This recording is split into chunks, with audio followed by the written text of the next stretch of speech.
As a manager, you might have encountered this.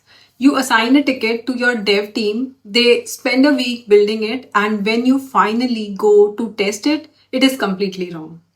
Well, you are frustrated, they are frustrated, and your sprint is totally messed up. But honestly, 90% of the time, it is not the developer's fault. It is because the ticket was missing one crucial thing: perfect acceptance criteria.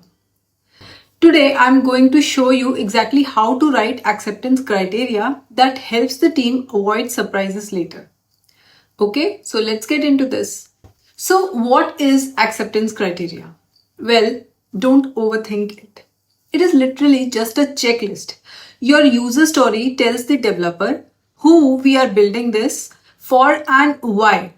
But the acceptance criteria tells them that how we know that it is actually done. It's your way of saying that, hey, if you can check all these boxes, you can consider the development towards this ticket as complete. Let's look at real world example. Let's say that we are building a hospital mobile app where patients can log in and view their blood test reports. Here is our user story for that. As a patient, I want to view my blood test reports on my mobile app so I don't have to visit the hospital to get the results. Okay, great. But how do we actually write the criteria, that is the acceptance criteria for this? Well, we have two methods. Method one is checklist. The easiest way to start is to have just a plain old checklist. Just write down the basic rules of how the screen should behave.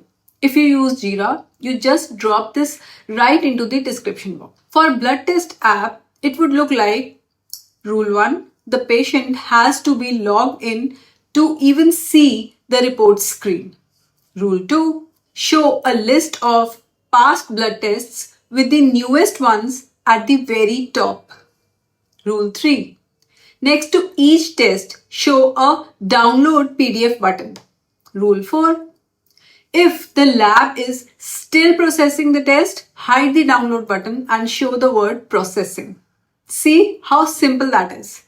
Team can read that, just build it and then can easily test it.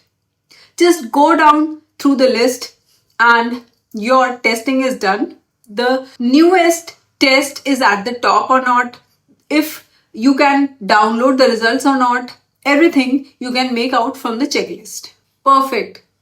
Now method 2 is the scenario format. Given, when and then.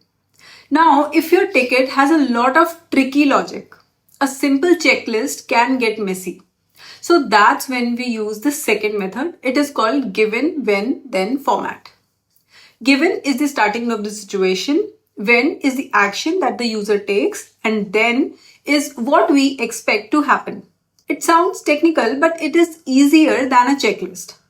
Let's use the exact same thing in the blood test example. Scenario 1. Downloading a finished report. Given, the patient is logged into the app. When they click the download PDF, then the lab report opens on their phone. Scenario 2. Trying to view a pending report. Given, the patient is looking at their test history when the lab hasn't finished processing the blood sample yet. Then the status shows processing and the download button is completely hidden. This format is like writing the test cases for your QA team.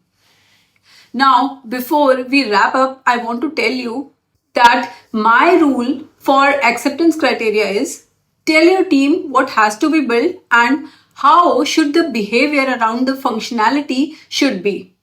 Keep it focused on the actual results. And yeah, do not get confused by the definition of done. Now to know more about definition of done, you can see the link in the description below. And that's all for this video. Which format do you guys like? Do let me know in the comment section. If you like the video, please hit the like button and please consider subscribing. Bye for now and thank you for watching.